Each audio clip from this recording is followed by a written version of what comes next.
bonjour à tous et bienvenue donc à Futurapolis, à cette première table ronde. Cet après-midi, on va vieillir ensemble pendant 1h30, mais je vous rassure, on va vieillir bien ensemble. En tout cas, on va essayer.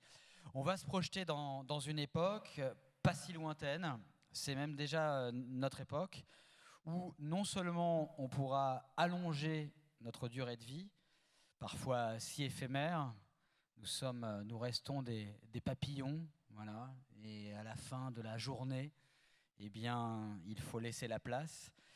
Mais on va essayer de gagner des années et de les passer en meilleure forme. Parce que ça sert à quoi de gagner du temps si c'est en pure perte, parce qu'on ne peut pas en profiter. Vous le savez, l'âge venant, viennent, hélas, les maladies avec. Alzheimer, notamment, véritable plaie qui empêche nos anciens de profiter de la vie. Alors, est-ce qu'on va en finir avec Alzheimer ? Qu'est-ce qui explique l'incroyable longévité de certaines personnes, et même, on en parlait tout à l'heure, de certaines zones qu'on appelle les blue zones, c'est ça, des zones sur la Terre où il y aurait une longévité exceptionnelle. Est-ce qu'on peut démocratiser ce miracle ? Et surtout, quel type de société impliquerait un allongement de la vie pour tous, une société de centenaires? Pour y répondre, la crème de la crème. Jean-Marie Robine, à ma droite, qui est le co-validateur de la longévité de Jeanne Calment, vous savez, doyenne de l'humanité, morte à 122 ans en 1997, qui a fumé pendant plus de 100 ans, dit Miroslav Radman, on en a parlé aussi, on va éclaircir ce point avec lui. Longévité, vous le savez, qui avait été mise en doute par des Russes. Jean-Marie, j'espère que vous nous rassurerez là-dessus, que notre Jeanne Calment était bien la doyenne de l'humanité. Avec lui, il va nous rejoindre dans quelques instants, Miroslav Radman, alias Miro, qui nous présentera le résultat de ses derniers travaux, qui nous permettrait de gagner, pour commencer, 20 à 30 ans de vie en bonne santé.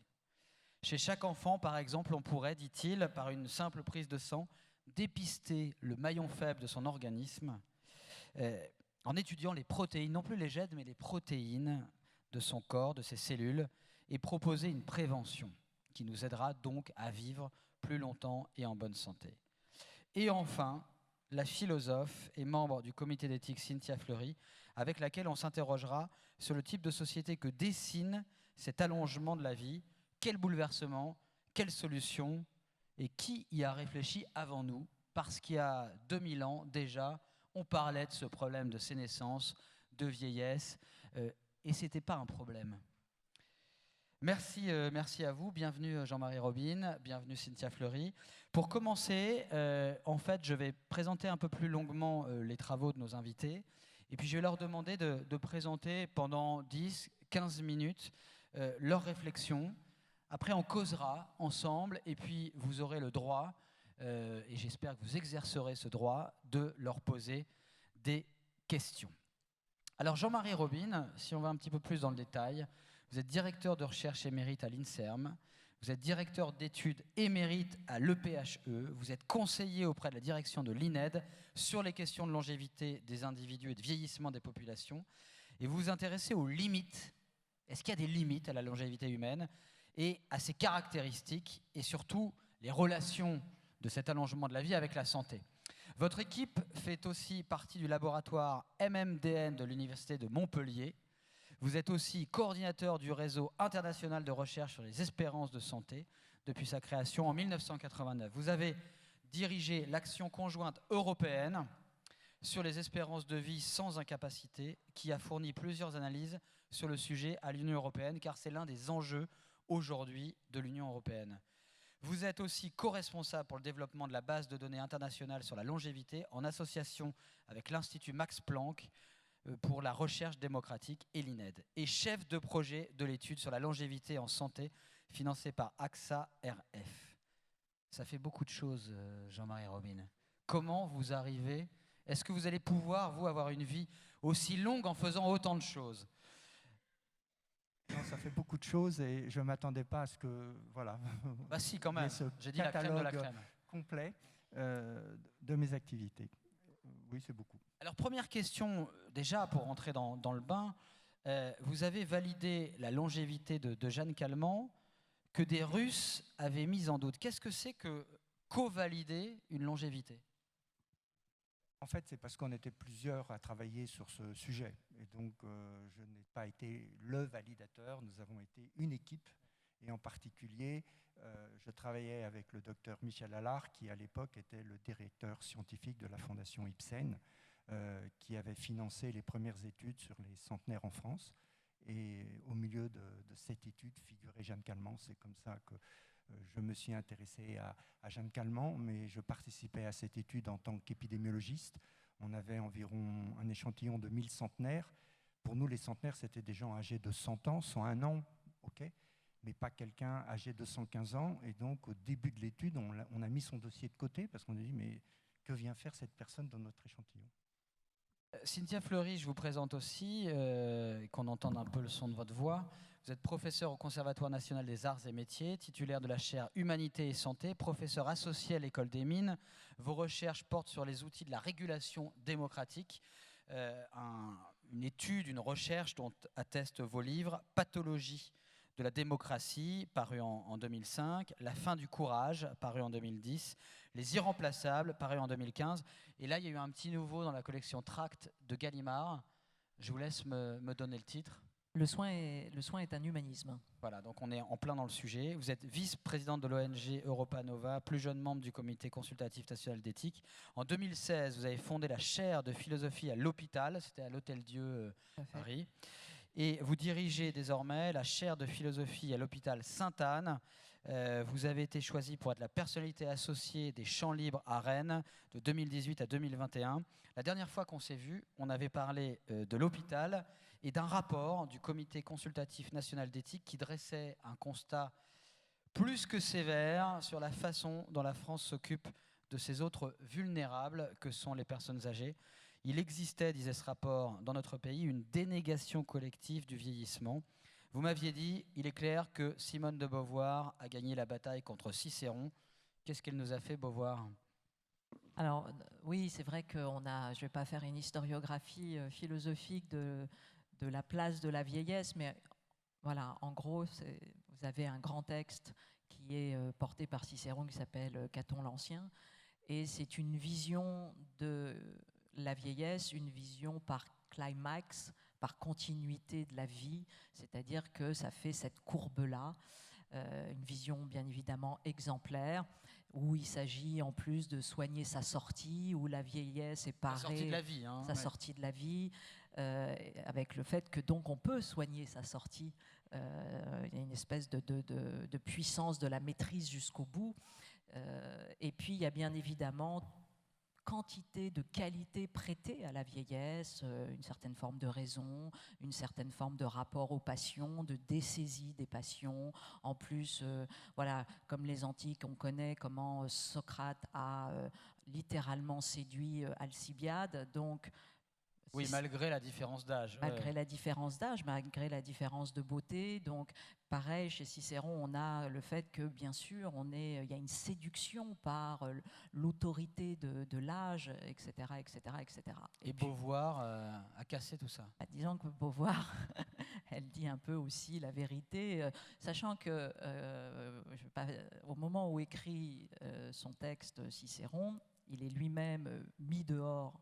Il est en gros dans une situation d'être au rebut de la société, c'est-à-dire qu'il a été magnifique et puis on lui demande en gros de partir. Donc je pense qu'il écrit aussi ce texte comme une espèce de plaidoyer de ce que lui-même ne vit pas. Mais en l'occurrence, Beauvoir arrive en disant voilà, la vieillesse, c'est pas qu'un phénomène exemplaire de ces merveilleux anciens qui nous inspirent, c'est un phénomène collectif, massif, porté notamment aussi par une précarisation sociale et économique, porté par une stigmatisation très forte, par une réification, donc une chosification. Nous sommes tous chosifiés dans la société, chacun est mis dans des cases, etc.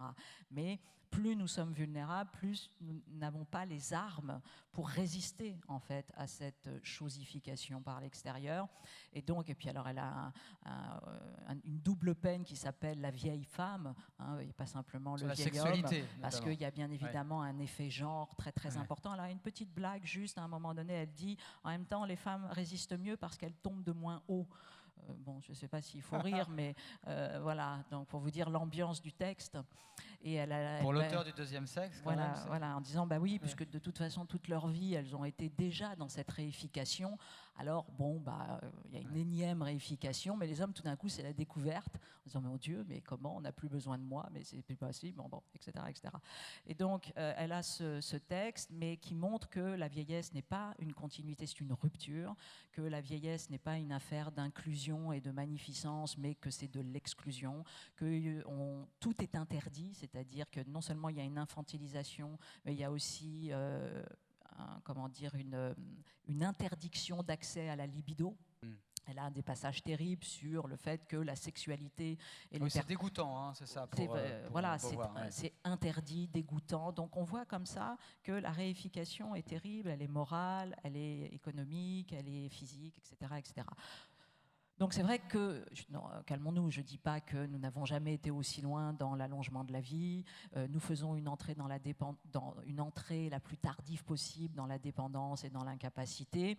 Donc on va dire que jusqu'à 80 et quelques, la majorité de nos aînés sont chez eux et plutôt bien portants. Mais il y a un effet tout d'un coup dans la haute vieillesse qui bascule. Ouais. Or, cette haute vieillesse, nous la désirons aussi, et il y a un enjeu, c'est vrai, très fort, médical, économique, culturel. Quelle place ? On et en à ce parlera. moment-là, comment on refait une société autour de ça aussi. Et on parlera des EHPAD aussi, vous connaissez bien la situation, et ça sera intéressant d'en parler. On va commencer avec vous, Jean-Marie Robine, je vais vous laisser la parole. Vous allez peut-être nous expliquer où vous en êtes dans vos différents travaux. Nous vous écoutons. Oui, alors, voilà, en fait, excusez-moi, mais on m'a demandé de venir vous parler du cas de Jeanne Calment et vous m'avez donné 15 minutes pour le faire. Donc, oui, tout à fait. Elle mérite on débattra, largement si ça. vous voulez, de mes travaux un peu plus tard. Et en fait, cette intervention est basée sur un papier qui vient de paraître dans un journal américain, qui est le plus grand journal de gérontologie, avec quelques co-auteurs. Et tout a commencé, si vous vous souvenez, le 31 décembre 2018, où dans un grand site internet qui fait la promotion de l'extension de la longévité, un interview d'un gérontologue dont personne n'avait entendu parler, russe, qui s'appelle Valéry Novoselov, disait qu'il n'était absolument pas convaincu par le cas de Jeanne Calment et que ce cas devait être validé, qu'il en avait chargé un jeune mathématicien russe qui s'appelle Nikolai Zak. Lui aussi, on peut le googliser, c'est très difficile de savoir qui il est, où il travaille, etc. Mais il a bâti une hypothèse comme quoi, en fait, il y aurait eu une substitution entre Jeanne Calment et sa fille. Au moment du décès de sa fille, en fait, c'est Jeanne Calment qui serait décédée et ce n'est pas sa fille. Et il a déposé son manuscrit dans un entrepôt de recherche qui s'appelle ResearcherGate, où tout le monde peut déposer un manuscrit. Et curieusement, quelques semaines après, ce manuscrit a été publié par une revue qui s'appelle Rejuvenation Research, qui est une revue un peu pirate, qui sent un peu la poudre, qui promeut des recherches qui visent là aussi à rendre l'homme immortel, comme le nom l'indique, rajeunissement. On est dans le domaine de la fontaine de jouvence, mais ça fait partie de la science. La science est aussi née de ça, de ces hypothèses. Et dans cet article, il prétend avoir des preuves comme quoi Jeanne Calment est morte en 1934 et pas en 1997. Mais peut-être faut expliquer, Monsieur Robine, quels sont les enjeux. Pourquoi, au fond, ces scénarios, ces batailles autour de l'âge et de la longévité de Jeanne Calment ? Oui, alors, en fait, personne n'a vraiment compris quels étaient les enjeux. Alors pourquoi c'est important de savoir si effectivement Jeanne Calment avait 122 ans ou pas? C'est qu'il y a un débat scientifique, mais depuis... En fait, dans les fragments des poèmes d'Hésiode, il y a des discussions sur la longévité des dieux, des hommes, des animaux. Et depuis que l'homme discute, depuis que l'homme essaye de construire la science, il y a eu des discussions à l'infini pour savoir si notre longévité était bornée ou pas bornée. On peut vraiment retrouver tous les grands penseurs à travers, sur 2000 ans. Ils ont tous contribué d'une façon ou d'une autre à ce débat. C'est un débat assez passionnant. Mais en fait, ils ont essentiellement discuté sans données. Ce que je crois, ce qui est nouveau, c'est que depuis très peu de temps, on commence à avoir des données, et des données de qualité, des données en nombre, qui permet en fait, enfin de faire de la science autour d'une hypothèse de recherche dont nos grands ancêtres ont discuté depuis 2000 ans. Donc on ne manque pas de matière pour écrire les introductions ou écrire les discussions de nos résultats. Et alors après, pourquoi cette équipe russe s'est lancée dans cette affaire, on n'en sait rien. Alors, ce que je voulais simplement dire, c'est que dans ce papier, en fait, excusez-moi, dans ce papier, il y a une quadruple accusation. En fait, ils accusent les auteurs qui avaient validé l'âge de Jeanne Calment d'avoir fermé les yeux sur tout ce qui pouvait suggérer que ce n'était pas elle. Ils accusent les familles, la famille Calment et les familles alliées de frauder, d'avoir fraudé, et puis la population arlésienne de magouiller. De toute façon, c'est une population de magouilleurs, c'est bien connu. L'État français d'avoir été au courant et d'avoir fermé les yeux parce que Jeanne Calment était une icône nationale. Et puis, de toute façon, les mandarins de la gériatrie et de la gérontologie occidentale, qui sont tous copains et qui défendent leur situation de rente, mais grâce à la Russie, on allait quand même mettre de la propreté et de la transparence dans tout ça. Donc en fait, une grande leçon de morale et d'éthique. Alors, excusez-moi, il faut que j'avance comme ça. Et donc, en fait, je reviens en 1995. En 1995, Jeanne Calment allait avoir 120 ans. Et c'est dans ces conditions que nous avons validé son âge, pour toutes les raisons qu'on venait de dire. Donc voilà, tout ça a été publié en anglais, parce que la science aujourd'hui est en anglais.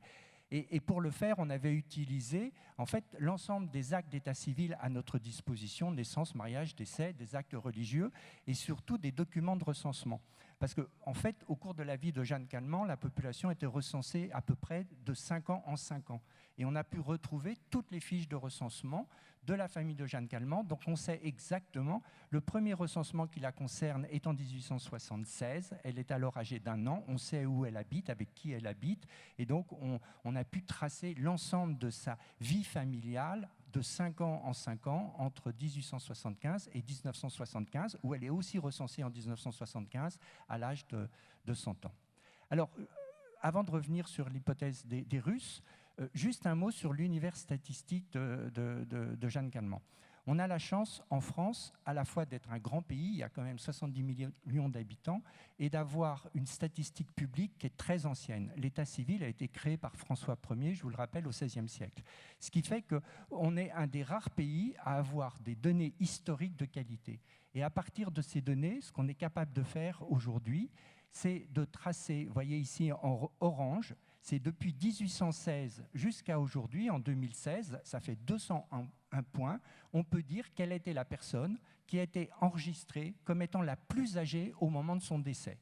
Vous pouvez nous expliquer comment ça marche, comment on le lit justement? Oui, c'est la courbe orange. Alors oui. Là, ce qui manque effectivement, c'est les âges. Ça, je suis désolé. Et, bon, ça arrive de temps en temps quand on passe des slides. Donc on les pique. Donc en fait, les pics que vous voyez, autour de 110 ans, je vais dire, voilà, c'est autour de 110 ans au début. Les pics que vous voyez, ce sont les âges les plus élevés qui ont été enregistrés en France à partir de 1816. Et puis, vous voyez qu'au cours du temps, il y a une légère tendance à une diminution, puis les choses vont augmenter soudainement vers la fin du graphique.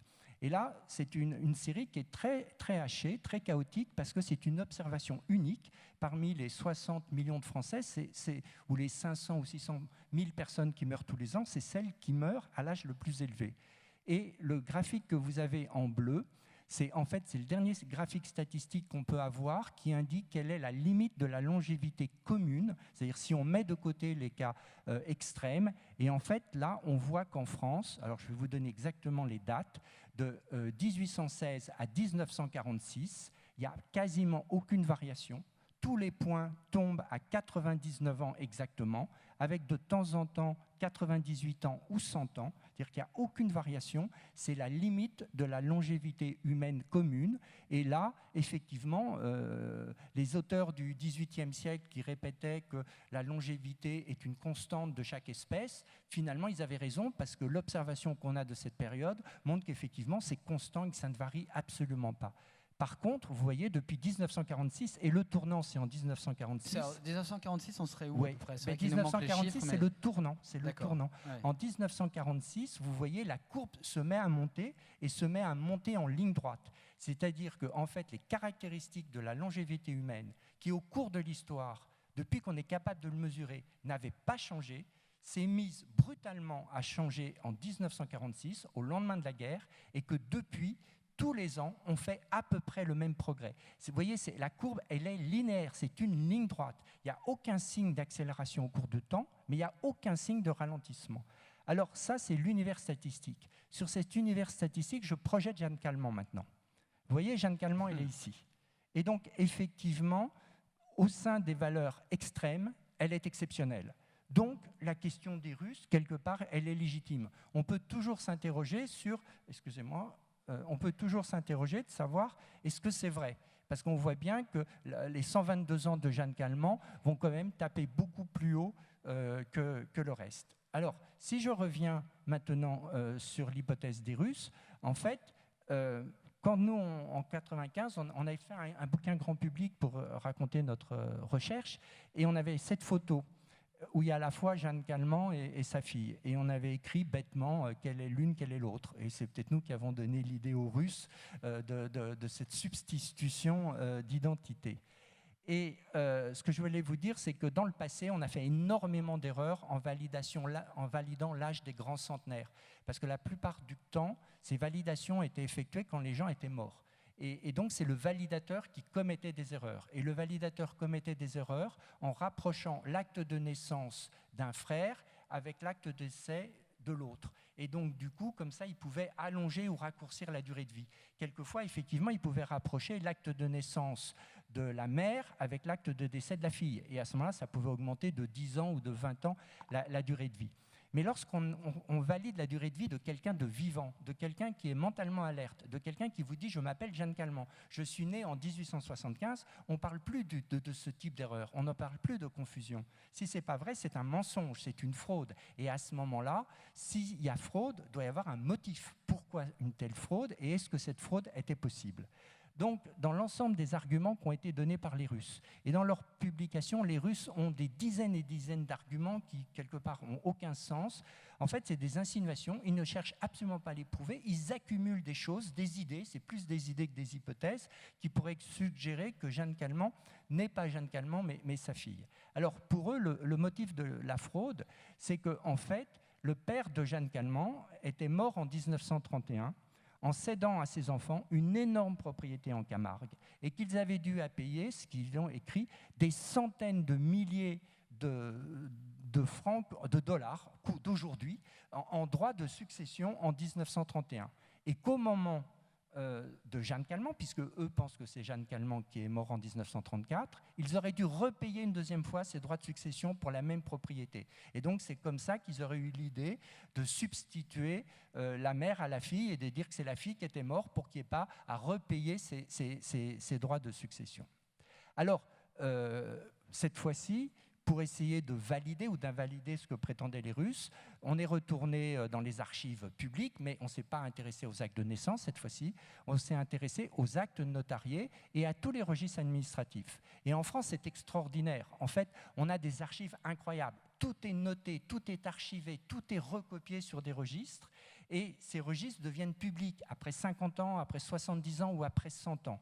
Et en particulier, tout ce qui concerne les contrats de mariage, les achats, chaque fois que vous achetez, vous vendez une maison, vous partagez des biens, vous faites des donations à vos enfants, vous avez une succession, Tout ça donne lieu à des documents notariés qui sont archivés de façon publique et qui deviennent publics. Tout le monde peut y accéder après 70 ans. 70 ans, ce n'est pas tellement ancien. Pensez à votre famille. Tout ce qui est arrivé dans votre famille en termes d'héritage, de donation, de transactions avant les années 1950, parce que c'est ça, 70 ans, tout le monde peut y accéder. Et tout le monde peut en dire ce qu'il veut. C'est complètement public. Et en particulier, il y a des documents fiscaux qui ont le même âge et auxquels on peut accéder de façon publique. Et donc, en consultant ces documents, on a découvert que Nicolas Calment avait donné tous ses biens à ses enfants en 1926, c'est-à-dire 5 ans avant son décès, et qu'il avait payé toutes les taxes afférentes à ces donations, et qu'en échange de cette donation, ses enfants devaient lui verser une rente viagère à vie d'un montant de 5 000 francs. Donc, il n'y a pas eu d'héritage, il n'y a pas eu de droit de succession à payer en 1931. En fait, la seule chose qui s'est passée en 1931, c'est l'extinction de la rente. Donc, les enfants ont dû cesser de verser ces 5 000 francs à leur père en échange de tous les biens qu'ils avaient déjà reçus. Donc, ce motif financier n'existe pas. La donation, vous la voyez ici. Et la deuxième chose, il y a un deuxième argument qui avait été donné par Zach.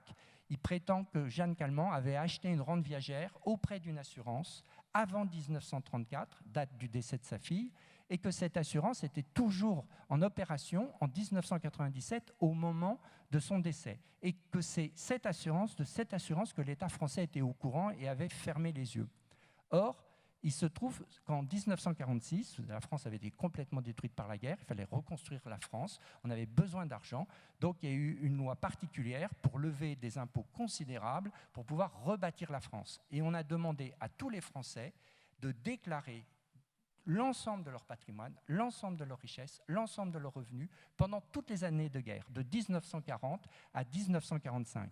Non seulement on voulait identifier la richesse pour récupérer de l'argent pour reconstruire la France, mais surtout, on voulait repérer tous les gens qui s'étaient enrichis pendant la guerre. Et vous savez tous, on a appris ça à l'école, il y a eu au moins 5000 exécutions au lendemain de la guerre. À ce moment-là, on ne rigolait pas. Les gens qui s'étaient enrichis pendant la guerre étaient vraiment traqués. Et donc, dans ces déclarations, la déclaration de Jeanne Calment fait une trentaine de pages. Vous deviez amener des preuves, vous deviez amener des documents financiers, des documents de la banque, des documents d'assurance pour vraiment établir quel était votre patrimoine. Et donc là, on voit bien que Jeanne Calment ne disposait pas de cette rente viagère. Donc ça, c'est une invention aussi pure et simple. Je vais passer très très vite sur les possibilités pratiques d'une fraude.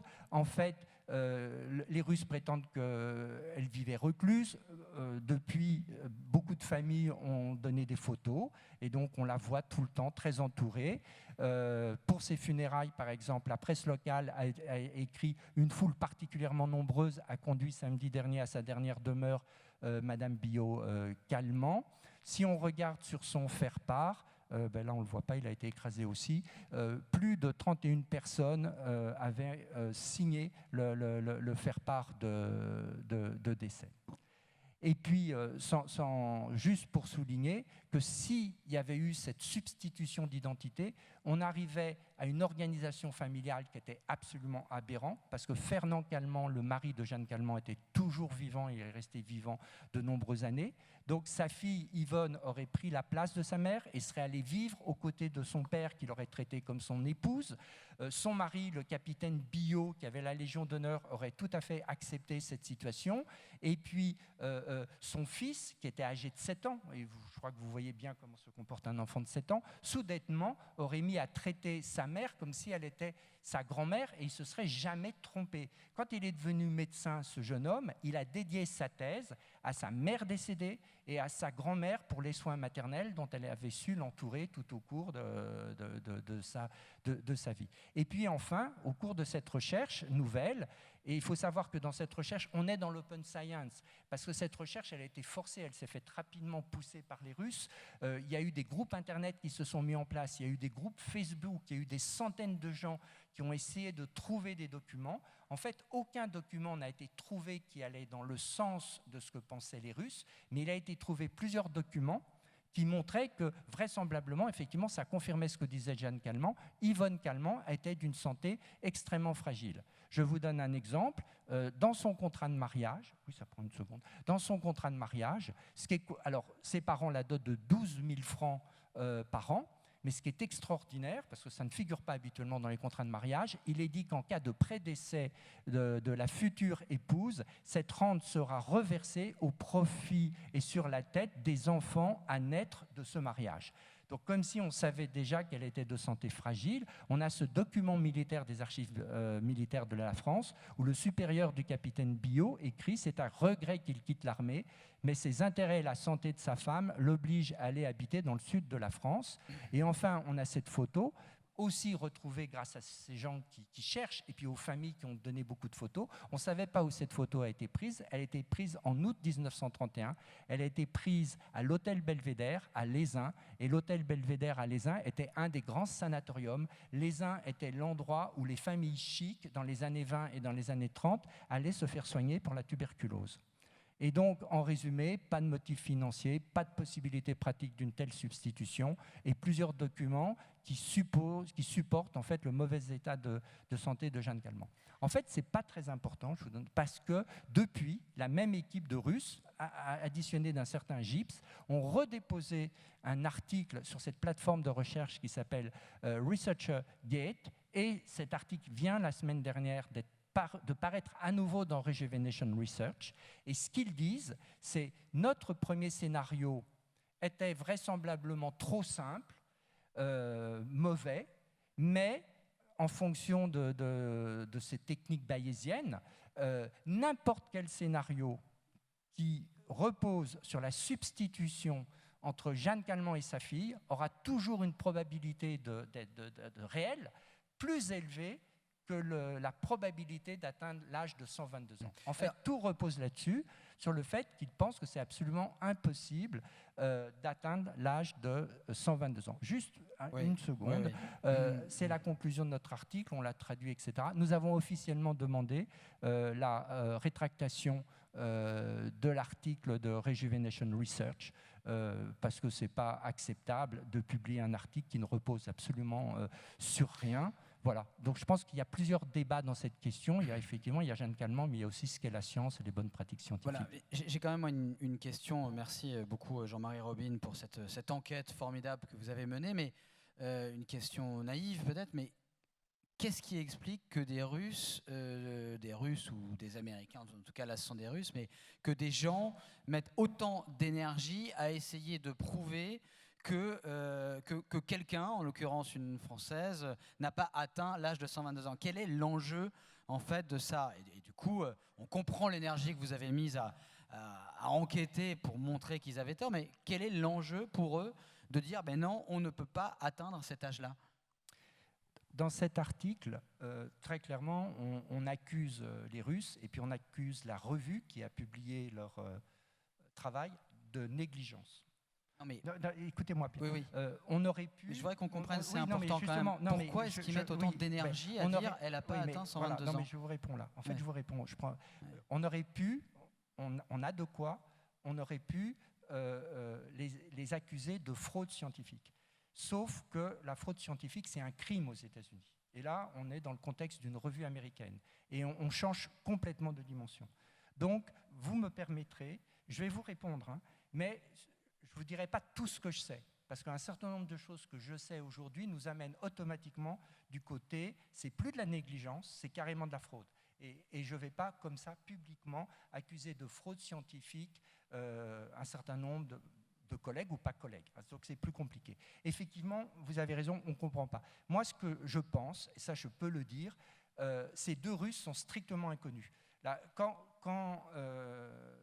aujourd'hui, en sciences, quand vous avez quelqu'un qui fait des recherches, qui est un scientifique, vous pouvez le googliser, vous allez trouver très facilement 4 choses. Vous allez trouver où il a fait sa thèse, vous allez trouver dans quelle université il travaille, et vous allez trouver son email institutionnel, et vous allez trouver sa liste de publications. Ils n'en ont pas. Donc, qui sont ces gens-là ? Ça, c'est la première chose. Donc, effectivement, et puis leur texte est d'une maladresse incroyable. Oui, non, mais ça, donc, ils sont allés au casse-pipe. Donc, pour qui ils ont travaillé.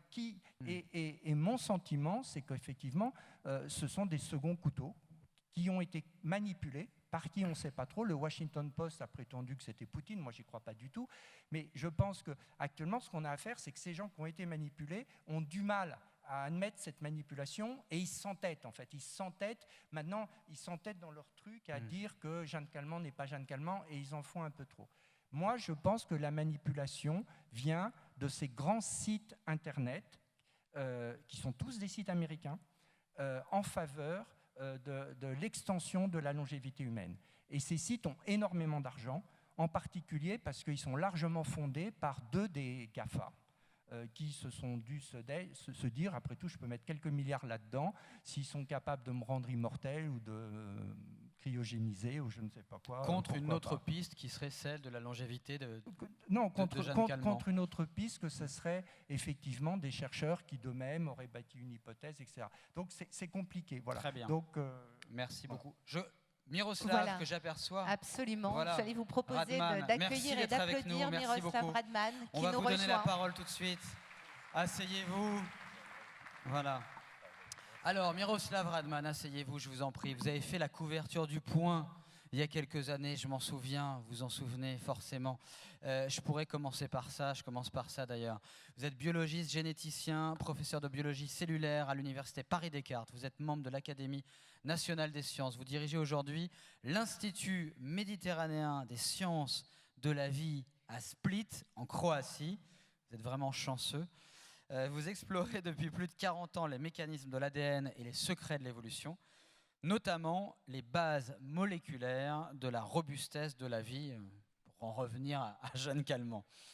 Vous avez notamment identifié une bactérie extraordinairement résistante qui est capable de se ressusciter elle-même en quelques heures, de réparer, de reconstituer son ADN. Cette découverte et vos travaux les plus récents sur les protéines, ça vous allez nous expliquer comment vous êtes passé des gènes aux protéines, pourraient jeter les bases d'une médecine régénérative et préventive surtout. Et de nous permettre, ça fait rêver, de gagner 20 à 30 ans de vie en bonne santé, sans maladie. C'est vrai que c'est le but, parce que sinon ça ne sert à rien. Voilà, je vous donne... voilà. Vous êtes lauréat d'une dizaine de prix internationaux pour vos travaux scientifiques. Vous avez été élu membre de l'Académie américaine des sciences récemment. Vous êtes auteur de multiples publications scientifiques. Récemment, auteur de Le Code de l'immortalité. Vous utilisez le mot, hein, l'immortalité, à destination du grand public. C'est aux éditions Humaine Science. Et il paraît, je voudrais juste que vous nous fassiez rêver un petit peu, que quand vous vous asseyez pour réfléchir dos à votre Institut méditerranéen des sciences de la vie, face à la mer, vous voyez l'île où vous êtes né il y a 75 ans. C'est pas une injure que je vous fais, 75 ans. C'est étonnant aussi, cette espèce. Il y a une très très belle idée dans l'idée de voir ce cycle de la vie comme ça. Et vous essayez de la prolonger dans la villa qui est derrière vous. Christophe, vous me croyez plus intelligent de ce que je suis. Ce n'était pas du tout plan de faire le cercle, ni de fermer surtout le cercle de la vie. C'est comme ça, c'est la décision. Voilà. C'est la décision. Parlez bien avec le micro. Oui. Voilà. C'est des décisions que je fais spontanément. Et malgré le fait que je suis scientifique encore, j'ai l'habitude de suivre, d'écouter et de suivre mes sentiments. Vous n'aimez pas que je... Non, je voudrais que vous fassiez face à la salle. Parce que moi, j'adore parler avec vous, Miroslav, mais on n'est pas tout seul. Voilà.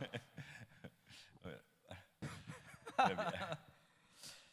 Alors, est-ce que vous pourriez donc nous... Déjà, peut-être qu'on pourrait rappeler cette découverte formidable que vous avez faite... Alors c'était à l'époque de la couverture du Point. Vous aviez découvert alors je ne sais pas comment l'appeler, vous allez me dire, en tout cas j'ai son nom, Deinococcus radiodurans, okay. Une bactérie, c'est une bactérie extrêmement résistante aux radiations qui avait été découverte par hasard par un GI dans une boîte de corned beef en 1956. Et c'est à partir de là que tout a commencé Oui. pour vous. Oui, parce que la boîte de corned beef était supposée être stérile car irradiée à des doses mortelles après la fermeture, irradiée à des doses mortelles. Et donc, on s'est étonné qu'il y a des colonies bactériennes de couleur orange. Et puis, bon... Donc c'est un GI, pardon, remettez-nous un peu au cœur de la chose. Ce GI, qu'est-ce qu'il fait avec cette boîte de corned beef et pourquoi il y a des radiations?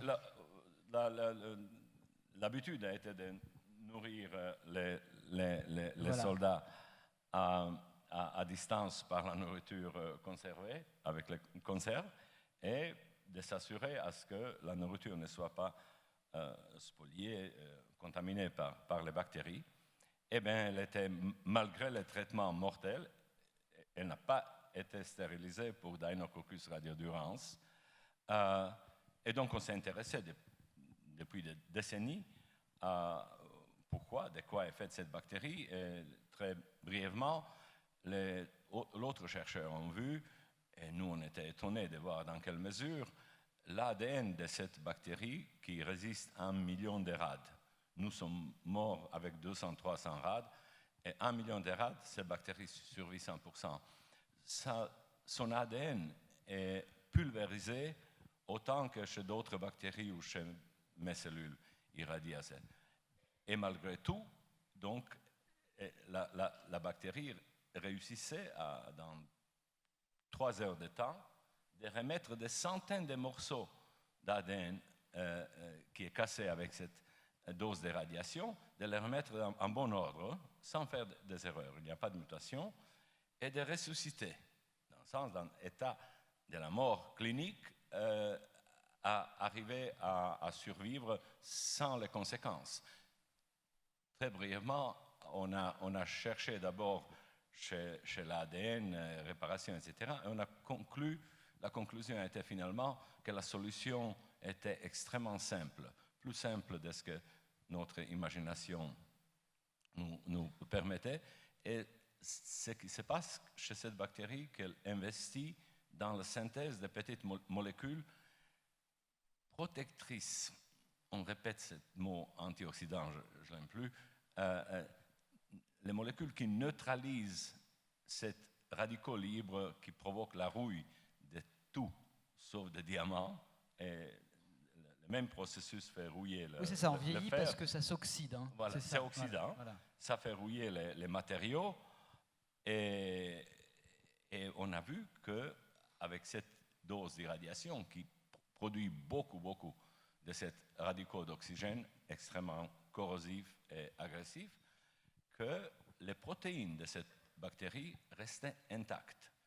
Et en étant intactes, les protéines, une classe de protéines s'occupe à réparer l'ADN, les mécanos d'ADN, et bien les mécanos d'ADN qui n'étaient pas endommagés comme chez d'autres espèces de cellules, ils ont réussi à réparer 1000 cassures d'ADN, et ça nous a donné l'idée que peut-être c'est dans la robustesse, protection, résilience des protéines où se trouve le secret de résilience de la vie.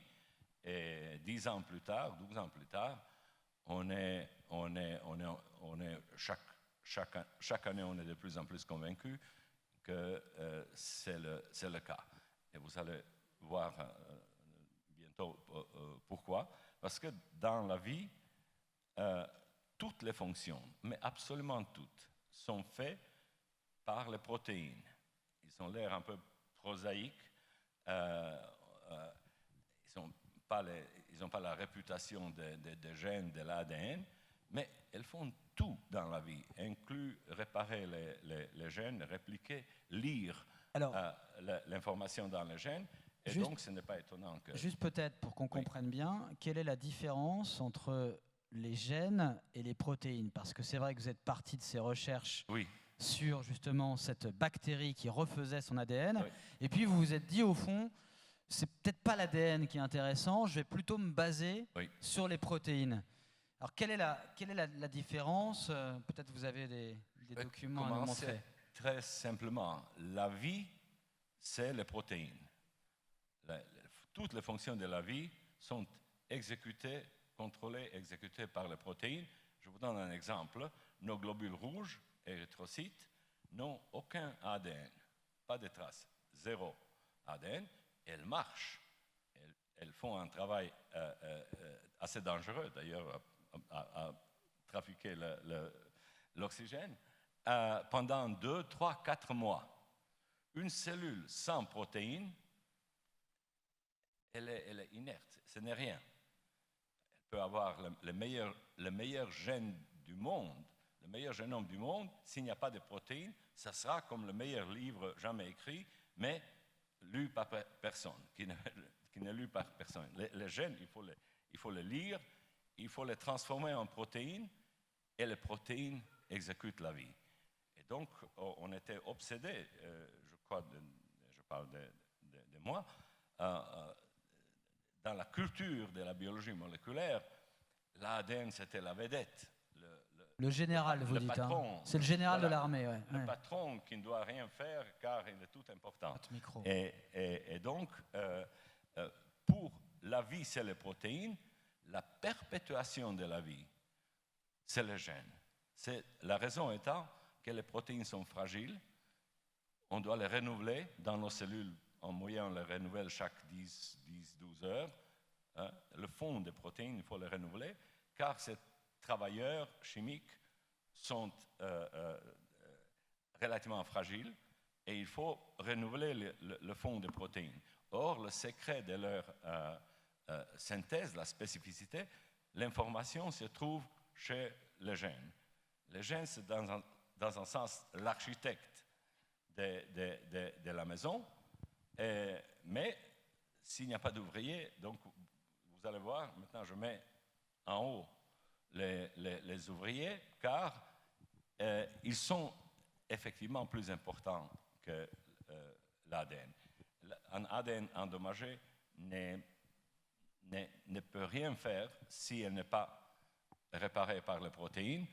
Les protéines, dans les globules rouges, peuvent marcher autant que leur fonctionnalité, leur vie leur permet. Ils marchent bien sans l'ADN. Donc, simplement, on a tourné la tête d'obsession à regarder seulement l'ADN et les gènes vers les produits de ces gènes, vers les protéines, parce qu'on peut endommager la protéine, on peut handicaper la fonction sans toucher aux gènes. Les protéines, on peut vous allez voir, on peut les endommager, on peut les laisser oxyder, qu'ils perdent la fonction, pas parce que nécessairement il y a le gène qui est changé. Voilà. Donc, pour aujourd'hui, je peux vous résumer que je suis convaincu que la chimie des bases du vieillissement, c'est la corrosion des protéines. Un peu comme chez la voiture, c'est la corrosion des métaux, c'est la corrosion des protéines qui a la chimie. Et puis, la différence entre Jean Calment et quelqu'un qui a malheur d'avoir le cancer ou une autre maladie grave à 20 ou 30 ou 40 ans, c'est comme chez la voiture, dans la construction, il y a un détail, il y a le carburateur qui porte une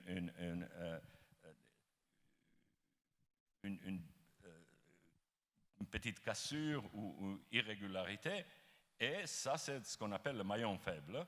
Chez chaque personne, il y a différents maillons faibles quelque part, et pendant que l'oxydation des protéines va, une protéine ou peu de protéines seront chez moi plus sensibles que chez Christophe. Et est-ce qu'on peut avoir une action sur nos protéines ou est-ce que c'est irréversible? On peut. D'ailleurs, la vie est assez robuste. Quand on regarde le phénomène de la vie est assez robuste. Et aussi parce que dans le fond des protéines par exemple, il y a 22 000 protéines qui font marcher notre corps. Parmi ces 22 000, il y en a une centaine probablement qui sont des différentes protéines, qui sont les médecins d'autres protéines malades, qui ont des petits défauts. Or, comme dans notre population, les médecins sont les hommes et les femmes comme les autres, et ils ont aussi leur faiblesse. Et donc, on a appris que cette protéine, qu'on les appelle, la classe, on les appelle chaperones, ils se chargent à contrôler que la structure de chaque protéine, de 22 000 espèces de protéines, est bonne. Et donc, cette protéine chaperon corrige les petits défauts que nous avons tous, parce qu'il y a ce polymorphisme humain, nous ne sommes pas des clones, on n'est pas identiques, heureusement, et dans cette diversité, il y a la diversité des faiblesses des différentes protéines. Et vous allez voir sur le dessin voilà. de quoi ça a l'air. Oui, c'était d'abord pour vous faire rire un tout petit peu. J'adore Philippe Geluck.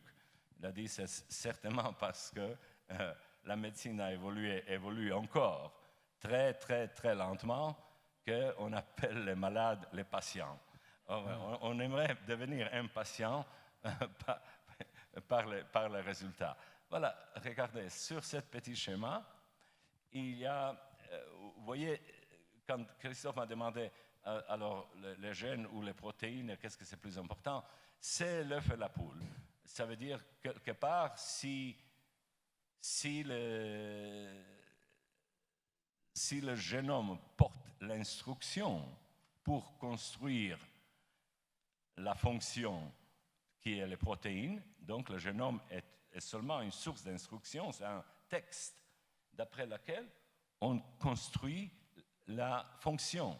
Les machines qui fonctionnent. Le protéome, c'est l'ensemble des protéines. L'ensemble des protéines. Le génome, c'est l'ensemble des gènes. Très bien. Voilà. Et le transcriptome? Voilà, le transcriptome, c'est l'intermédiaire, c'est le plan.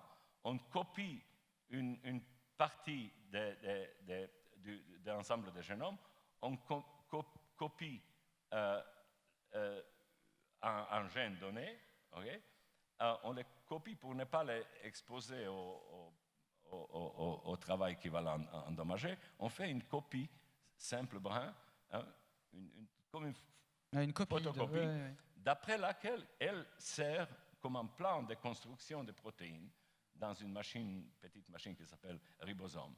Et donc, quand on fait des bonnes protéines, ces bonnes protéines répliquent, réparent et lisent le gène. Voilà, notamment, qui copie le gène en plan, qui est le ARN, ça c'est ADN, ça c'est ARN. Les protéines, quand je venais de dire, ils font tout. D'accord. Ils font synthétiser, ils font tout directement ou par la synthèse des molécules qui font les choses. Et donc, ici, si c'est l'œuf et la poule, je dirais que le protéome, c'est la poule. Et quand vous dites qu'on pourra, parce que c'est vrai qu'on connaît les séquençages pour la médecine préventive, le séquençage de gènes pour essayer de voir quelles sont les faiblesses dans les gènes, vous dites que par exemple sur un petit enfant, il y en a un qu'on entendait tout à l'heure s'exprimer, on peut séquencer, je ne sais pas quel est le terme, les protéines pour savoir quelles sont ses faiblesses et sur quoi travailler? On a aujourd'hui vraiment une efficacité inouïe, et on ne va pas s'arrêter trop à être ébloui par cette efficacité. C'est extrêmement efficace. La vitesse de séquençage, on peut séquencer, ça veut dire lire le texte de 4 lettres dans le gène OT, AT, GC, GG, CC, et puis ça sera traduit, par le transcrit, ça sera traduit en bloc de 3 lettres en acide aminé. Donc, si le gène, c'est 4 lettres chimiques, les protéines, c'est 20 blocs de construction, et dans la variabilité de ces 20 acides aminés, dans leur ordre et la longueur du texte de la protéine, il va se replier comme un serpent, et chaque espèce protéique va se replier différemment. Ça veut dire aura la fonction est déterminée par le repliement de la protéine. Et c'est pour ça que la fonction de la protéine est sensible à l'oxydation, parce qu'il suffit de modifier un tout petit peu quelque chose. Un acide aminé sur 500 ou 600 ou 700 chez une protéine, avec un autre qui ne laisse pas la fonction, mais il va le déstabiliser suffisamment pour l'ouvrir à l'attaque des radicaux libres. Alors, quand vous dites on peut gagner 20 ans ou 30 ans d'espérance de vie, comment justement on va pouvoir agir sur nos protéines pour gagner ces années en plus? On va y aller. J'espère que ce petit dessin vous parle. Voilà, les gènes, c'est l'instruction, copier un plan de construction de protéines qui font tourner la vie. Ouais. Et maintenant, ce qu'on a trouvé pas seulement chez la bactérie, mais il y a des petits animaux aquatiques, tout petits, d'1 millimètre, qui ont l'air fragiles, fins, etc. Eh bien, ils survivent autant, parfois plus, des radiations que cette bactérie ici. Et le résultat était le même. C'est les protéines qui sont protégées. Donc, si moi j'ai réussi d'une façon ou autre à protéger mes protéines, je vais ralentir mon vieillissement. C'est ça le point. Voilà. Maintenant, on va continuer. Pourquoi? C'est parce que ça, c'est un schéma pourquoi la vie est tellement belle et harmonieuse, pourquoi il y a la homéostasie des milliers de réactions chimiques, c'est parce que c'est contrôlé par le système même. Il faut que, ici, tout en haut, il faut que plusieurs protéines se mettent dans l'ordre, qui se mettent en contact, et seulement cette bleu, vert, rouge, etc., une fois, seulement si tout est parfaitement fait, on permet à la réaction de démarrer. Un peu comme dans le cockpit de l'avion, seulement si le pilote n'a pas fait l'erreur, on, off, oui, off, tout s'emboîte parfaitement. Voilà, c'est pour ça que la vie marche si bien, c'est parce que la précision est dans l'interaction des protéines. Alors, et comme il faut qu'on avance un peu, voilà. Miroslav, les points rouges, donc c'est quand ça s'oxygène. Comment on évite? Donc on voit que dès qu'il y a les points rouges, ça s'emboîte plus, d'où problème. Comment on va éviter justement cette oxydation de nos protéines? Qu'est-ce qu'on peut faire? Est-ce qu'on veut savoir ça? Oui. Sinon je ne serais pas venu si je n'avais rien à dire. Donc, on veut vivre plus longtemps. Ici, si ce dessin vous parle, donc en bas c'est la mort. Okay. En haut c'est la jeunesse. Oui. Voilà. Très bien. Donc on y va, on continue. Pourquoi l'optimisme? Regardez, ça sont d'un facteur, je crois, de millions ou 10 millions à gauche, c'est logarithmique, c'est toute cause de la mort en France en 2008. La mort est la courbe pâle. En haut, ça s'appelle la courbe de Gompertz, et on voit que la mortalité est la plus faible à 10 ans. Déjà, à partir de 10 ans, ça commence à monter, et ça monte tellement exponentiel, je vais vous donner une idée, ça veut dire que si on double l'âge, disons de 30 à 60 ans, que la malchance de mourir ou d'attraper une de ces maladies est augmentée de 32 fois.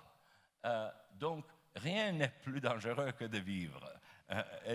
Vous voyez, si on fume 2 fois plus de cigarettes, le risque est le double. Si on se fait irradier avec une dose 2 fois plus grande, c'est le double. Vous doublez le temps de votre vie et les risques vont de 30 fois.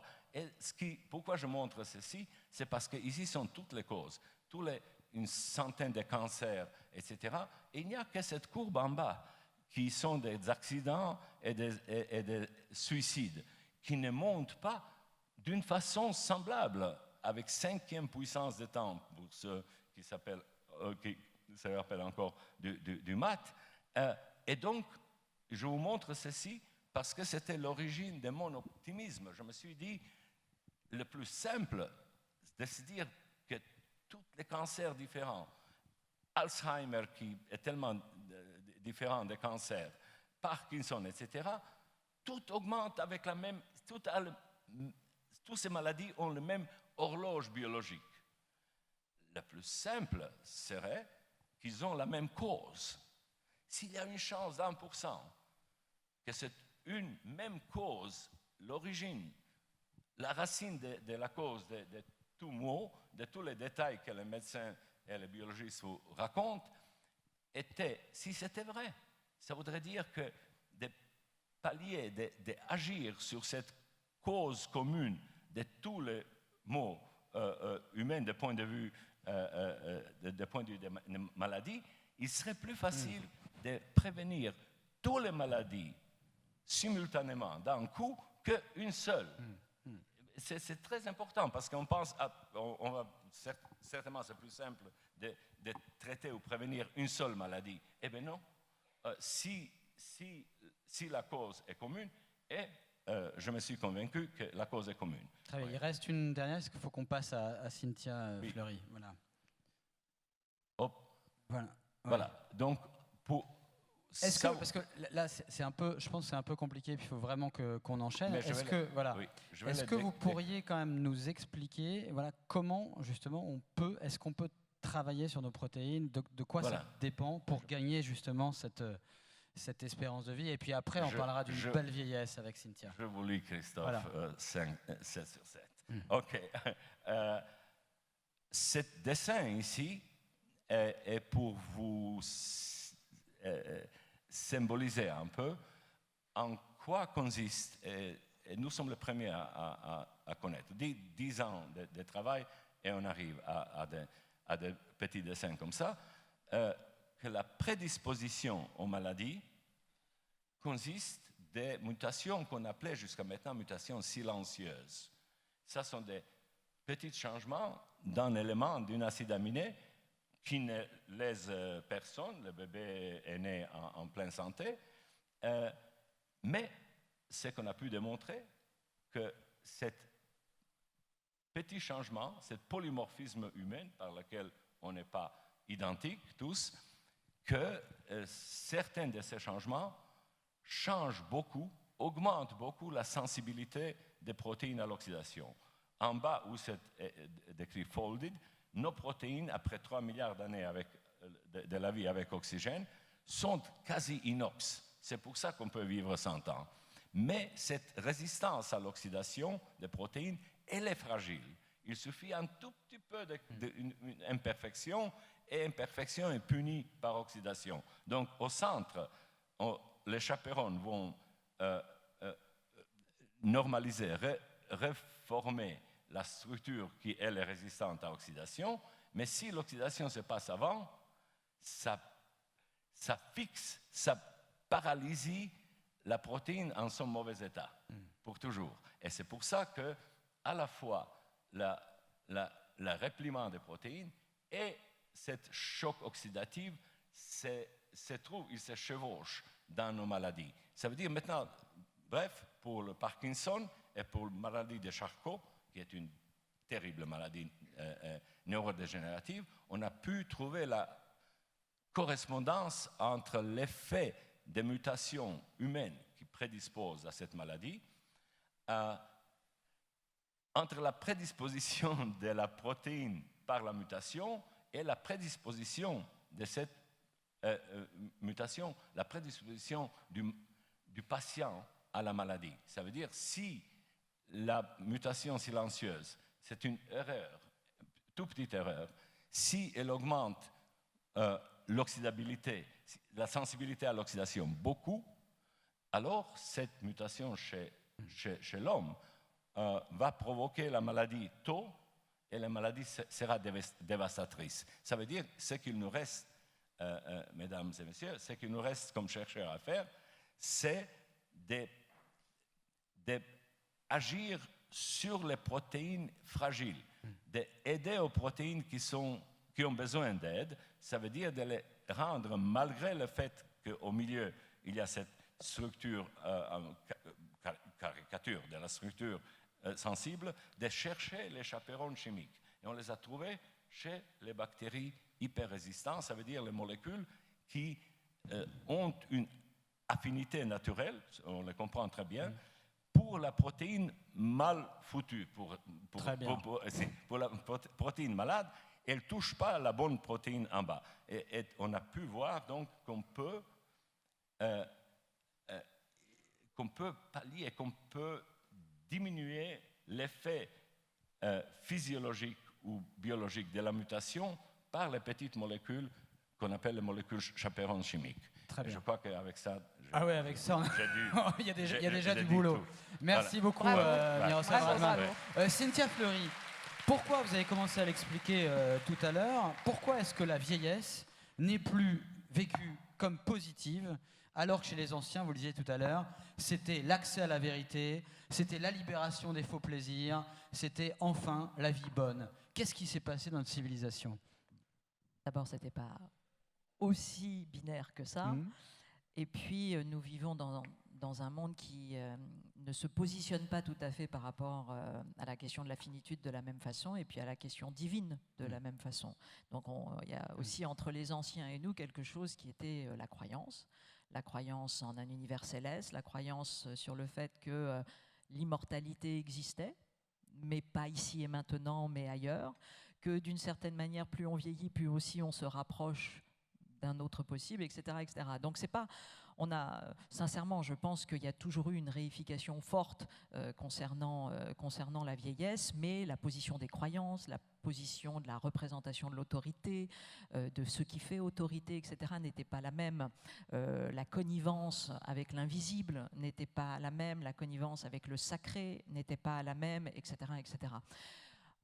Ce qui est intéressant et qui est compliqué dans ce qu'on entend, parce que c'est que sans doute les anciens considéraient quand même, parce que la médecine n'existait pas, ou pas comme nous, elle n'était pas si techniciste et si technicienne au sens positif du terme, ils considéraient, si vous voulez, que la vieillesse, il y avait un art de vieillir et pas une technique de vieillir, et que l'art de vieillir, ça renvoie précisément à la volonté d'un sujet et pas simplement à ce qu'il ne peut pas maîtriser, ou en tout cas, c'est-à-dire l'intérieur de lui-même. On considérait que l'intérieur de soi-même, c'est l'âme, et qu'il y a une rectitude de l'âme, et que cette rectitude de l'âme, précisément, nous emmène vers un certain type de vieillesse, etc. Et on voit aujourd'hui que voilà, on est dans un monde qui, les anciens avaient confié, je dirais, à la symbolisation, à la littérature, à l'imagination, à la religion, le soin de veiller sur nous et de nous proposer l'immortalité, parce que l'immortalité, elle est depuis le départ dans cette histoire humaine. Les plus grands textes anciens réfèrent à la question de l'immortalité, donc rien de nouveau sous le soleil, mais c'était, on va dire, la symbolisation qui avait la charge d'assumer cette immortalité. Aujourd'hui, nous avons considéré, on s'est fait, nous, les sciences humaines et sociales, un peu chipper le ballon. C'est la technique qui considère qu'elle a en charge d'assurer la technologie, la Silicon Valley. La technologie. Et le rêve qui est proposé par la Silicon Valley, c'est celui-ci. C'est de dire, laissez tomber la symbolisation, cette histoire qui est franchement la sublimation, on n'en a pas besoin. On va faire véritablement de la technique. Et c'est merveilleux aussi, j'entends bien. Mais voilà, il s'avère que, sans doute que vieillir, c'est les deux. C'est une alliance entre une techné, et une techné aussi au sens grec, c'est-à-dire un art, etc. Et bien évidemment, j'ai bien noté que je dois protéger mon protéome. Après avoir... j'avais compris qu'avant, il fallait que je protège mon génome, et mon épigénome, et mon microbiome, et mon exposome, etc. Donc, je vais faire ce chemin-là. Et on voit aussi, nous, sciences humaines et sociales, que la question, c'est que très bien, déjà, c'est l'accès de tous à cette protection. Donc, quid des conditions collectives qui font que nous allons précisément nous intéresser à la prévention, à la protection du protéome, etc. Donc ça, ce sont des questions politiques et sociales et ça reste toujours comme ça. Et puis ensuite, bien évidemment, de ne pas basculer non plus dans ce mythe d'un déterminisme qui se joue éventuellement dans tel protéome, tel génome, etc. Alors qu'on sait que c'est toutes les mutations qui justement ont un rôle considérable, épigénome pour le génome et demain épi je ne sais quoi pour le protéome, c'est-à-dire c'est la manière dont nous inventons nos vies individuellement et collectivement qui fait que précisément nous allons pouvoir mettre en accord ce qui se passe à l'intérieur de nous au niveau nano et ce qui se passe à l'extérieur. Donc moi c'est ces questions-là qui m'intéressent, même si je suis plus que tout oui quand j'entends, parce que je trouve d'abord que la science, la vérité de la science, c'est quand même cette imagination essentielle, c'est-à-dire l'imagination cognitive, celle qui fait qu'on produit des hypothèses et voilà, et on va chercher à précisément montrer comment elles peuvent transformer la vie des gens. Donc c'est très très très inspirant. Et ensuite, voilà, en revanche, c'est ensuite de s'interroger sur quelles normes de vie on propose. C'est-à-dire, est-ce que l'enjeu, c'est de dire, écoutez, il y a plusieurs façons de vieillir, ou est-ce que l'enjeu, c'est, à un moment donné, de manière un peu illusoire et toujours performative dans le mauvais sens du terme, de dire, mais en fait, il n'y a qu'une seule manière de vieillir, c'est de durer, de durer, de durer. Et il faut toujours faire attention à cela aussi. Vous dites, Cynthia Fleury, qu'il faut redonner un sens à la longévité. Il ne s'agit pas simplement de vivre plus longtemps. Il faut vivre plus longtemps, effectivement, en bonne santé et dans une vie bonne, comme disaient les anciens, qu'elle ne soit pas uniquement un idéal matérialiste ou technologique. Comment on fait quand même, parce qu'on parlait des anciens tout à l'heure, mais pour traiter le problème, d'ailleurs, les anciens le disaient, on vit mieux âgé quand on est riche que pas riche. La Silicon Valley dont vous parlez, la longévité, elle est loin de ce que nous disait Miroslav, qui essaie de démocratiser ce plus de longévité. Elle semble être limitée quand même à une certaine catégorie, à une certaine caste. Comment la philosophe que vous êtes peut agir, nous faire avancer les choses vers plus de démocratie et plus et plus d'humain justement dans cette longévité plus grande.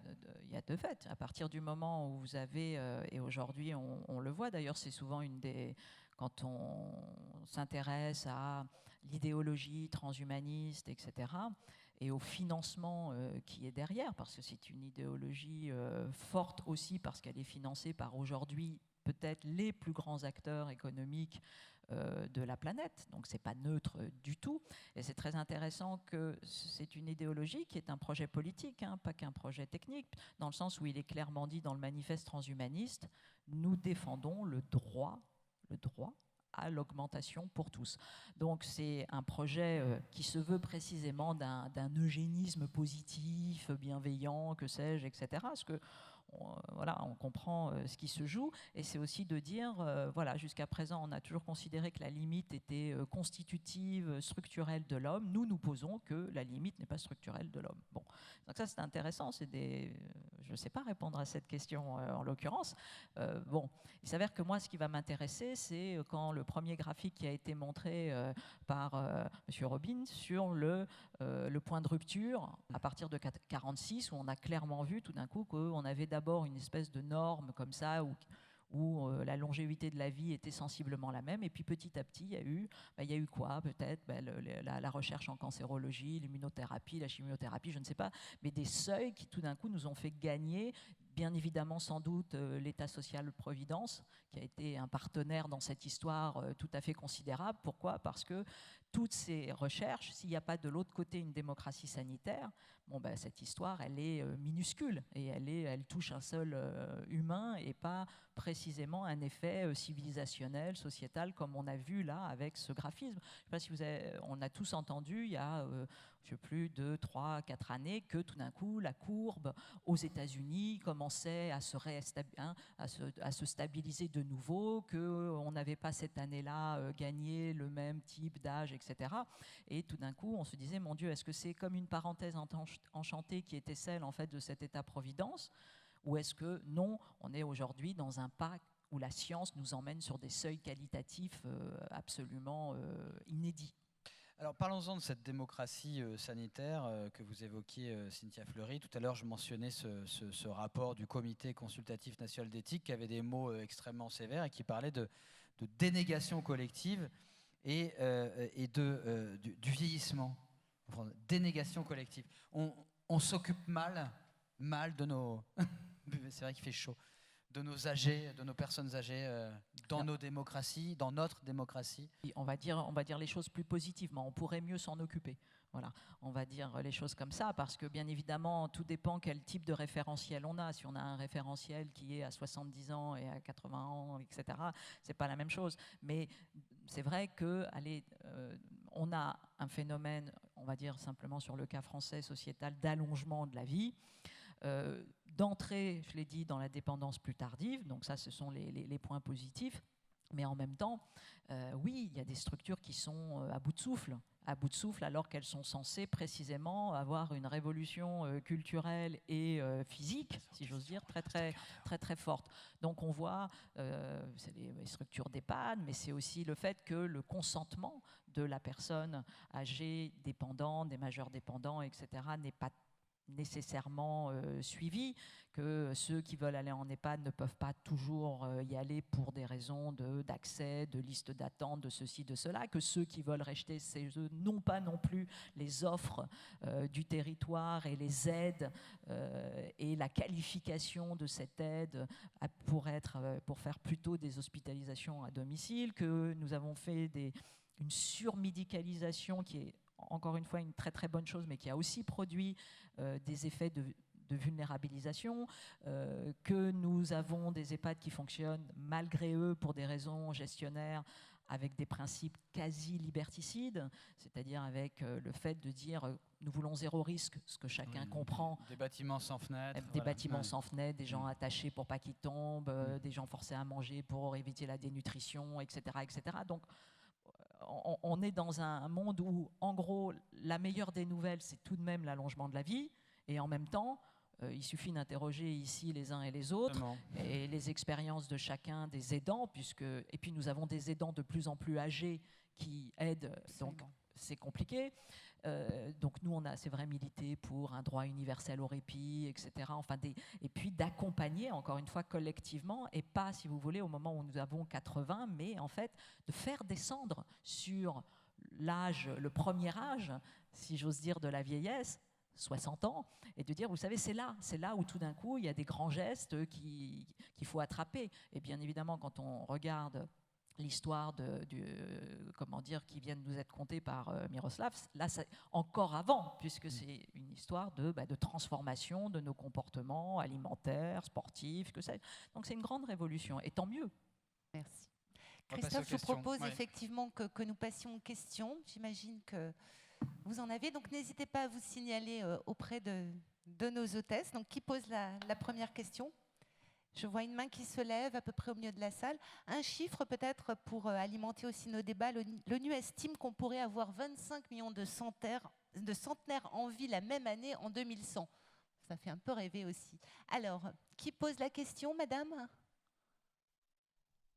Pas de micro. Alors, levez bien la main et je vais vous demander si vous pouvez aussi vous lever au moment où vous posez la question, ce qui est plus sympathique aussi pour nos invités.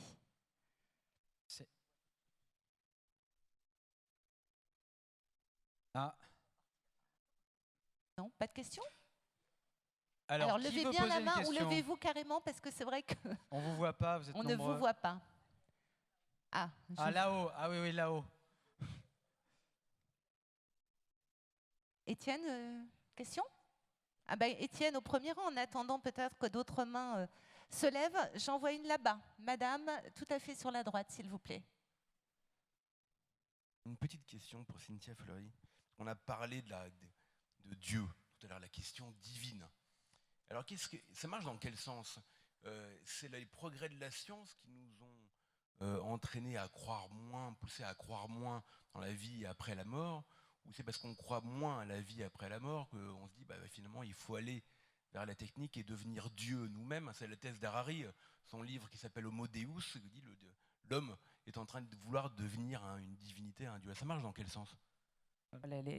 Les deux, mon capitaine. Mais en l'occurrence, l'histoire de la séparation progressive entre, comment dire, la raison et la révélation, ça fait un petit moment que l'histoire s'est mise en place. Et il y a encore, je parle en Occident, mais il y a encore des quantités d'individus qui précisément ont un lien très très fort avec l'au-delà, la question divine. Ça passe pas nécessairement d'ailleurs par la nomination d'un dieu et notamment d'un monothéisme, mais ça passe par un sentiment différent. Bon, donc, et d'ailleurs, on voit, hein, il y a des études quand même pas mal là-dessus sur qu'est-ce qui fait tenir quelqu'un. Et qu'est-ce qui fait tenir quelqu'un ? La question de l'espérance, elle est fondamentale. Hein. La question de l'espérance, elle est liée, elle produit de la santé psychique, et cette espérance, qu'elle soit d'une espérance d'un au-delà, ou d'une espérance dans la technique, ou d'une espérance dans sa vie heureuse avec ses petits-enfants, etc. On sait très bien à quel point la vieillesse est d'abord un contexte aussi relationnel, de tout simplement ce qu'on appelle autour de soi, d'avoir des tiers résilients, d'avoir des agents de liaison, entre guillemets. Oui, donc on revient à la maltraitance qui voilà, abîme ça donc, aussi. Si vous voulez, cette notion d'espérance, on peut séculariser cette notion d'espérance, qui est certain, c'est que de toute façon, elle est clé dans le process d'un maintien du désir de vie. Merci beaucoup. Oui, Jean-Marie, vous vouliez ajouter quelque chose sur cette notion de maltraitance dont vous nous avez beaucoup parlé, là, moi je voudrais avoir un point de vue démographique et dire que dans le fond, si on est maltraitant aujourd'hui avec les personnes âgées, c'est pas parce qu'on est mauvais dans le fond, c'est pas parce qu'on est méchant. En fait, c'est parce que notre société n'est pas du tout armée pour faire face à ce quatrième âge. En fait, ça fait très très longtemps qu'on parle d'un quatrième âge, mais il n'existait pas, c'était des raretés statistiques. Mais aujourd'hui, il y a effectivement présents dans la population beaucoup de personnes âgées de plus de 85 ans.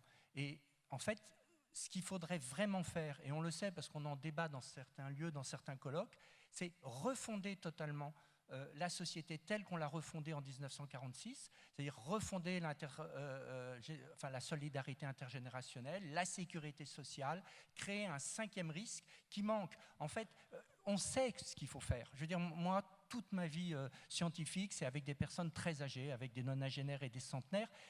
On sait très bien, il n'y a pas que les scientifiques, tout le monde sait, les infirmières, les nutritionnistes, les gériatres, tout le monde sait très bien, et puis les familles, tout le monde sait très bien ce qu'il faudrait faire avec les personnes très âgées, et tout le monde sait très bien ce qu'elles désirent. Le seul problème, c'est l'argent. Il n'y a pas l'argent. Et la manière dont circule l'argent dans la société aujourd'hui, on a de l'argent pour payer la maladie, on a de l'argent pour payer le chômage, on n'a pas du tout l'argent pour payer des années de vie de qualité. C'est vraiment une question d'organisation, parce que si on avait cette organisation, on créerait des emplois, on créerait de la richesse, donc ça tournerait tout simplement. C'est bêtement une question d'organisation. Quelque part, il faudrait qu'on s'arrête et qu'on dise, bon voilà, maintenant on est une société au moins de 0 à 90 ans, comment on fait en sorte pour que la richesse nationale tourne sur ces 4 générations. Merci beaucoup. On vous applaudit, effectivement, c'est un vrai sujet. Une question et ensuite Madame... Miroslav voulait rajouter juste quelque chose brièvement. Je voulais rajouter sur ce que Jean-Marie vient de dire. C'est essentiel. Moi, j'ai abandonné l'espoir que cette méthode sparadrap de réparer par les politiciens, essayer de réparer des pays. De temps en temps, il faut redessiner les choses. Et ce que je voulais dire par rapport à ces discussions, qu'on ne considère pas d'abord les choses globales, philosophiques, très brièvement, avant de savoir où on va. Ça va très vite, on ne passe pas beaucoup de temps. Par exemple, c'est homéostasie, la santé physique, ça veut dire la homéostasie, ça veut dire harmonie de toutes les milliers de réactions chimiques. Une société saine, c'est une homéostasie où il y a suffisamment de tout et rien de trop. Voilà. C'est grec. Médène, Agane, rien de trop. Or le monopole culturel du capitalisme style américain, il nous expose à des dangers plus grands que le manquement. On peut s'adapter au manquement, on peut manger un peu moins, etc. Mais les homéostasies, à l'opposé, c'est la métastasie. C'est les bulles, c'est les croissances hypertrophiques qui pompent les ressources d'autres activités qui sont nécessaires. Ils sont plus dangereux. Il y a des bulles financières, on a pu sentir l'atmosphère.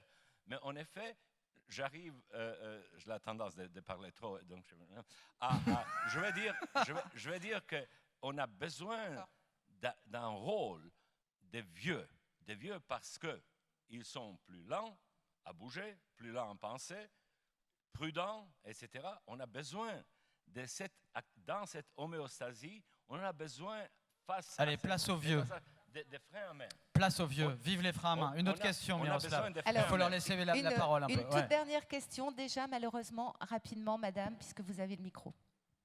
Bonjour et merci de me permettre de parler. Je m'adresse à Miroslav. Je voudrais savoir pourquoi il limite la survie grâce aux protéines chaperon de 20 ans seulement ou de 30 ans seulement, puisque la bactérie, elle, paraît immortelle. Merci, madame. Oui, on veut plus, comme dit Cynthia. Voilà, exactement. Miroslav, en 2 minutes. Bref, l'idée, madame, c'est d'apporter de la vérité à l'égalité, liberté, à égalité dans le sens qu'on rend les gens fragilisés par la mutation, qu'on leur donne la même chance de vivre. Ça veut dire qu'on vit 120 ans tout le monde, et l'avantage de ça, c'est qu'à 90 ans, on peut travailler, les gens ne sont pas malades, les super centenaires à 90 ans, ils n'ont pas de diagnostic. Ils sont ridés, ils sont lents, mais ils sont en bonne santé. Donc, mon ambition, c'est au lieu que la courbe de survie a l'air comme ça, qu'elle va comme ça. Boum.